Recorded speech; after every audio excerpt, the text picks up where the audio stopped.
What's going on, everybody? This is Living in Arizona Now, and today we're going to talk about the reasons why people hate living in Arizona. If you're coming from out of state, you're going to want to watch this video.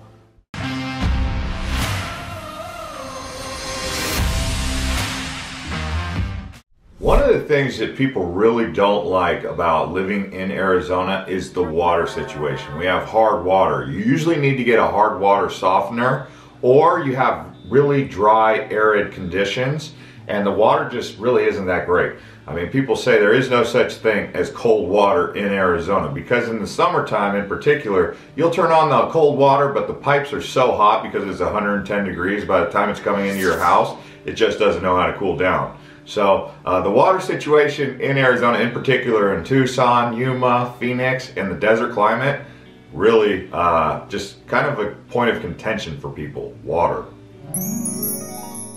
One more thing that people get upset about in Arizona is picking the wrong place to live. So people will pick a place coming from a distant land, and they live there, and then they realize, why did I pick this area? This isn't the best area. So they don't get the proper information. Really, you should be doing some research. So watching this video is a good thing that you're getting the information, but you want to make sure you pick the right area. Some people might like Glendale, some people might not like Glendale, some people might like downtown Phoenix, some people won't. People might like Tucson over Tempe, or vice versa. Others might like Prescott. So doing some research on the area, understanding what it's like, but more importantly, probably going there and actually seeing the area and multiple places when you come to Arizona. So if you're thinking about moving here, maybe visit Sedona, Prescott, Phoenix, Tucson in the same trip. So you want to clear out 3 or 4 days and just go visit each one of those areas and see which one has the kind of feel and environment that you really are going to want to live in. Oh, shit. Okay? And that's going to lead me to my next point. When you move out here, don't buy at first. So people who come out here, they try to buy. Unless you're convinced that's where you want to be and you've got a really smoking hot deal, usually you just move out here, take 6 months, get settled in, find the area that you like. Some people even need a year, by the way. But find the area that you like and then make your decision to buy. You don't want to be locked into an area that you don't really like, right? So when you buy, sometimes you have to wait for the housing market to go up before you can sell just to make your money back. That's a bit of a gamble, isn't it? So those two things right there go hand in hand, but they are two separate things. So one thing that I've noticed frustrates people about living in Arizona is not understanding the topography, and then they get lost. So they end up in these areas that they don't quite understand because, again, we've mentioned this in a few other videos. It's very broad and expansive out here. There's not a lot in between many of the cities, and it's so spread out. So they get out here, they get lost, and they don't understand where they're at, and then their whole day goes down the drain because they don't understand the topography. So there's no real solution to understanding this topography right out of the gates. I mean, unless you have a tour guide showing you around. But usually that has been something that frustrates people, just getting lost and not understanding the topography. Google Maps can be your best friend in many cases, so make sure you have that app on your phone. A lot of people have used Apple Maps. I've noticed that people who use Apple Maps, they get themselves in trouble. Stick with Google Maps. Alright, so another thing that actually really upsets people is long drives every day to and from work. So someone finds a really good neighborhood that they want to live in. Let's just say they want to live in Chandler. But then they have a job out in Buckeye.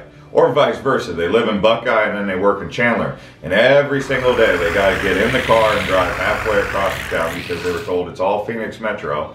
And they got to drive an hour, and then they start to realize there's traffic in the mornings and in the afternoon. So long drives in Phoenix, long drives in Tucson, make sure that you check that, where you live and then how far it is away from your work. At first you might think, oh no, it's no problem, I can handle the drive. But then over time you start to realize it is an issue, and then you develop a lead foot. Now lead foots can be a problem because, you know, that's going to draw the attention of the police. At some given time you're going to get a ticket for speeding, but also you're going to be one of those people who gets road rage. And you know, when you get that much experience driving, you do tend to not realize you're driving 80 miles an hour sometimes on the freeway because you're just so used to driving. Arizona is one of those places where you become a pretty good driver because of that. Yeah, so the thing about driving the crazy drivers. So as these people get really experienced driving, they also become pretty irritating and annoying. You'll be dealing with people in big trucks that drive crazy. You know, the myriad of different problems you'll have on the road can change. People who drive slow in like places like Sun City, and then you have people who drive really fast and aggressive. I was just driving down the road the other day, and this guy in a Dodge Charger must have been going 100 miles an hour in a 45 just because he was driving a Dodge Charger and wanted to. So I mean, you get a wide variety of aggressive drivers out here, and that can really annoy you. So another thing that I get that people don't like about Arizona, or they hate about Arizona, is the constant everything looking the same kind of deal, right? All the houses being the terracotta color, cookie cutter homes. People are always saying, why do they do that with all the houses looking all the same? Why do they all have the dirt rock landscape? Why do they all have just cactus? Whatever happened to more trees? You know, people that come out here from Massachusetts or Florida or some of these green belt states, and they get out here and they're like, man, this is a desert. Of course, if you're in Prescott or Flagstaff, maybe even some of the places down south, you'll notice a little bit more greenery. But out here in the desert cities, which is like our biggest cities, Tucson, Phoenix, right? I mean, it's like cookie cutter, very terracotta, desert brown. And people, you know, they typically don't like that at first. It takes a little bit of adjusting. Me personally, I find it weird when I go to places that have a lot of big trees and very green. So it's just something you just end up getting used to. But I'm just saying, just be aware of that. It's not a big deal when you start thinking those thoughts. All right, this is a thing that keeps coming up here. People don't like this, they hate this. High bills, in particular APS, SRP, $300, $400 power bills in the summertime. And then they try to save money on their power by getting solar panels on their roof, but then they realize that APS and SRP also control that. And they always complain on this channel about how the power bills in the summer just to cool the house are so outrageous. And this is something that people consistently complain about. Now, SRP and APS are decent. They offer good customer service, I would say both of them do. But when it comes to actual pricing, which is what people care about the most, the cost, that's what really irritates them. Even the gas prices can be pretty high in terms of the natural gas for your oven, your spa. Those prices can get pretty high. And you know, just a variety of different power bills, electric utility bills, those add up, and people don't like that. So one thing that frustrates people is a lack of things to do. They move out here, they see that there's not a lot of things that they can get on TripAdvisor and whatnot, so they assume there's not a lot of things to do. Good news is there actually is a lot of things to do, but you got to get out there and explore. So once you get in step with the culture and the lifestyle in Arizona, you'll realize it's not as boring as you thought. But people, they first move out here, they don't really know what there is to do, so they think it's boring and it lacks things to do. But like I said, there is a lot to do, both seasons, all 4 seasons of the year. So that's some good news. But people, they come out here, they think, this sucks, there's nothing to do. Good news is there is plenty to do. You just got to get out there and explore. All right, now for the 1,000-pound gorilla in the room, right? The heat. The people get out here in the summertime and they're like, dang, the heat. Well, they come out here first month, June, maybe they're like, you know, the heat's not too bad. But after July comes around, August, September, they're like, oh my gosh, this heat really starts to wear you down. So at first you're like, hey, it's not that bad. But as the months go by, it gets pretty brutal. Now, obviously, if you're coming from Minnesota, you'll be like, yeah, but have you ever experienced the winter for 6 months in Chicago? That's nothing compared to the heat. It doesn't take away from the fact that people out here don't like the heat. The heat does get brutal, very dry heat, dusty. Thankfully, we do get monsoons, but recently, the last few years, we haven't really been getting a good monsoon season.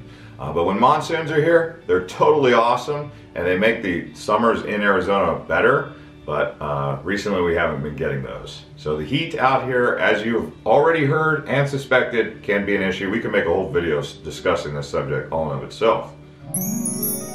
So another thing that people hate is the sports scene out here, even though it should be great. We have 4 professional sports teams, the Cardinals, the Suns, the Diamondbacks, the Coyotes. We have a big golf tournament. We have a NASCAR race. But for some reason, we never really make it to the Super Bowl or the NBA Finals or the World Series. I mean, the Diamondbacks are the only professional team in Arizona who's actually won a professional championship. University of Arizona won a couple in basketball, so that was good. Good job, Wildcats. But the Suns never won the NBA Finals. I think the Suns are one of the only franchises in the NBA who haven't, won the title. There's maybe a couple others, but Phoenix is one of them. And we're one of the 6th, 7th largest cities in the country, even in terms of metropolitan area. I think we're number 5 now, actually, in terms of just the city of Phoenix. But we should win at least a Super Bowl, World Series, NBA Finals, or a Stanley Cup at some point soon, right? Well, this is kind of a problem here because people are always saying, Phoenix Suns or the Arizona Cardinals suck. I don't know if I want to pull for them. So they stick with their own team that they came from, whether from Chicago or San Francisco, and they don't pull for the local team. Well, we got to change that. I think our owners of our sports clubs need to get it together, don't they? Yeah, and another thing that people actually hate is the construction. Construction everywhere. Construction. Whether it's Santan Valley or Buckeye or North Scottsdale or Scottsdale, Peoria. Lots of construction. And with that comes rocks on the road, broken windshields, aggressive dump trucks, and all these different things that go along with that. Cement trucks on the road. Lots of loud noises from the construction. And the road construction also, condenses the lanes because they got those barricades up and all that. Just no fun. But with that comes dust, right? And the dust is a problem for people with breathing issues. So your car is not going to like that, because then you're going to have to get car washes because your car is going to have a lot of dust on it, right? So that's why you see so many car washes out here in Arizona, because of the dust from the construction. It makes it worse. And that's just two things all in one right there. The construction and the dust go hand in hand. And that's things that people don't really like after time goes by. But the good news is it's going to be all right. And in conclusion, that's pretty much the things that people don't like about Arizona. If you have any comments, drop them below and let us know if we missed one that you've discovered, or that you got any silver linings for people. But for the most part, that's what the list is. Hope you guys enjoy this video, and we look forward to all you new subscribers. If you haven't already subscribed, crush that subscribe button, hit the bell, and then turn on all notifications so that you don't miss any videos from us. See you on the next one.